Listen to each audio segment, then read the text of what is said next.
Hey folks, this is Kelani. With 7.3 somewhat close, it's not unusual for us to hear a few whispers about the next expansion here and there. We might even have a huge reveal at BlizzCon when that rolls around, so I got to thinking about what could be on the far horizon, and what features of Legion we would love to stick around for the next round of fun. So here's my top 5 features the next expansion should keep from Legion. First up, and it might be a bit of a controversial one, is World Quests. World Quests did something quite extraordinary to the questing system in World of Warcraft. Usually you just go through the quests in a zone and that would be that. No real reason to swing by that particular area again unless some part of endgame had a random quest send you back. World Quests changed that. They turned the entire expansion's leveling zones into endgame content. By introducing new quests and rotating the whole map around more or less every day, it kept things pretty interesting for a while. Obviously, they got a little samey when things did start to repeat, but I was impressed about how long that actually took. World quests have been added to and expanded upon with every patch so far as well, adding in new enemies with new rewards, and every new zone that has been added has its own set of world quests too.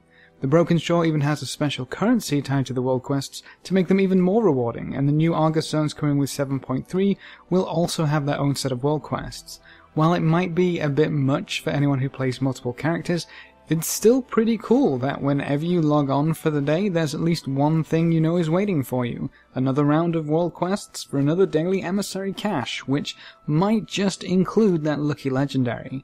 The rewards for world quests started out super important, but did falter a little bit when you started gearing up, which is a shame. I think if the gear rewards specifically could go a teeny bit higher, that would please a lot more people, but there's still a great source of order resources, crafting materials, cooking reagents, gold, and even reputation. They also work as a fantastic way of directing player attention. World bosses would be the best example. If a world boss world quest is up, well, that's something you should probably get done this week. I'd love for the system to be expanded upon further to include short-time world events for people to participate in, or maybe even rare world quests that pop up randomly which have higher than usual rewards. Either way, I would love for world quests to stick around in the next expansion. One of the other amazing features of Legion was the class-focused content. We have our own order halls where we can hang out and chill with players who made the same choices we did. I can't tell you how many times I've been sat in the True Shot Lodge and a hunter or two have, waved and started up a little conversation, some of who I became pretty good friends with. The order halls gave us a garrison-esque location where we could build up a force of champions and send them out on missions, but that wasn't really what I enjoyed most. Recruiting famous NPCs who are related to your class was pretty cool, but the part I loved was progressing through your class campaigns. Each class had their own task, their own personal quest to do with the Legion, whether that be reviving the legendary 4 Horsemen, meeting up with the Army of Light, or taking down a champion of the Legion. They all played differently for the most part, which made it pretty interesting when leveling up some other characters. Sure, most of the leveling and questing was the same on the Broken Isles, but the class campaign was something I always looked forward to. The class-specific features extend into the artifact system a little bit as well. Each class has their own powerful relics to hunt down and acquire. Whether the items in question were new in lore or as fabled as the Ashbringer, it was pretty cool to know you were wielding something special. I was surprised to see that Blizzard continued to add even more to the class-specific content as the expansion progressed. We had an extension of the class campaigns added in with 7.2, which had us recruit another champion to our cause, and eventually ended up with us obtaining class-specific mounts. All in all, I would say Legion has separated the classes more than any other recent expansion, and I hope it continues as we go forward. Legion also brought back a huge focus on professions, which was seriously breathing life into a dead system by the time Warlords of Draenor was done with professions. I don't think we've ever seen so much work or so much content in the profession system. Even the secondary professions got a lot of love. Some people might not consider Nomi love, but I'm sure he worked his hardest to provide you with the extra burnt stuff. Fishing even got their own artifact fishing pole. All of the main professions were expanded upon. They had a bunch of quests and recipes relating to the different available ranks of your craft. Being some of the first people to get your max rank gathering skills or max rank crafting skills, or god forbid max rank alchemy flasks, it was a pretty awesome feeling. I remember actively hunting down several rank 2 leatherworking recipes so I could unlock the rank 3 recipes and be so much more efficient in my crafting. I don't ever remember being as excited about professions as I was when Legion first launched. The best part of it was that it all made sense as well. We can hack away at the animals we try and skin, but there has to be a better way to get more usable leather. So let's find someone who knows the lay of the land and how all of this works. Same goes for mining and herbing. There are experts who have perfected their craft in this strange new land. So who better to learn from? It's much more immersive than simply learning a whole bunch of recipes off random scrolls you can buy from God knows who.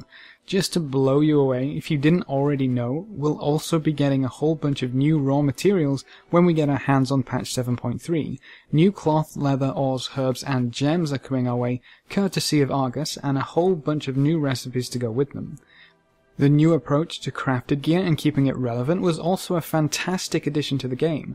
Having crafted gear stay somewhat relevant allows you to use the same gear all the way through the expansion if you don't manage to upgrade it, and all you have to do is learn how the Obliterum Forge works. What better way to upgrade your crafted gear than to essentially disenchant all the crafted gear you can't make any use of? It's also been quite a lucrative business if you can make the most of it. I don't mind if something changes about how professions are implemented in the next expansion, but I think it would be a great addition to have the same work of love go into professions going forward as what went into them for Legion. Now, when thinking about this video and this list, the first thing that actually came to mind was Mythic Plus. I don't think anyone can deny that the Mythic Plus system has done for dungeons what nothing else could. It keeps the rewards and difficulty relevant, so there's always a reason to run the dungeons. If you really don't want to raid for whatever reason, time or effort or anything else, but still want a reasonable challenge and to have an alternative method of gearing up, Mythic Plus dungeons are your new best friend. You only need 4 other people, so they're much easier to set up, and the rewards at the highest gear level are always brought up to be at least on par with the heroic raiding equivalent of, the current raid tier. You're also rewarded weekly with a special cache which increases in rewards the higher you go in Mythic Plus, up to the same cap when gear item level stops increasing. That cache provides you with an even more powerful avenue for gearing up, being the equivalent of Mythic raiding gear item level.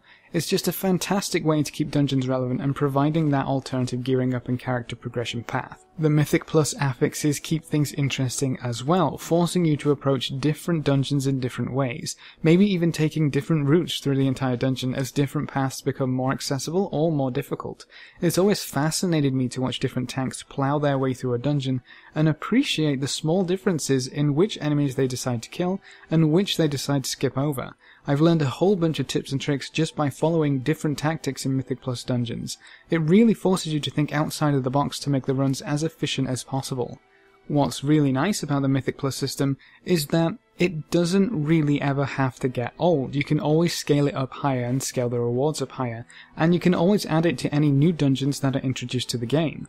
After having the same lot of dungeons to randomly get a key for, it's super refreshing to have a chance to get something new after a few months. By the end of the expansion we'll have a pretty sizable selection of dungeons to run. I just hope the balancing of the new patch 7.3 dungeon will be a little better than the Cathedral. Now that was a difficult dungeon. I fully expect all future expansions to have some version of Mythic Plus system. I think Blizzard would be crazy to do away with such a successful addition to the game.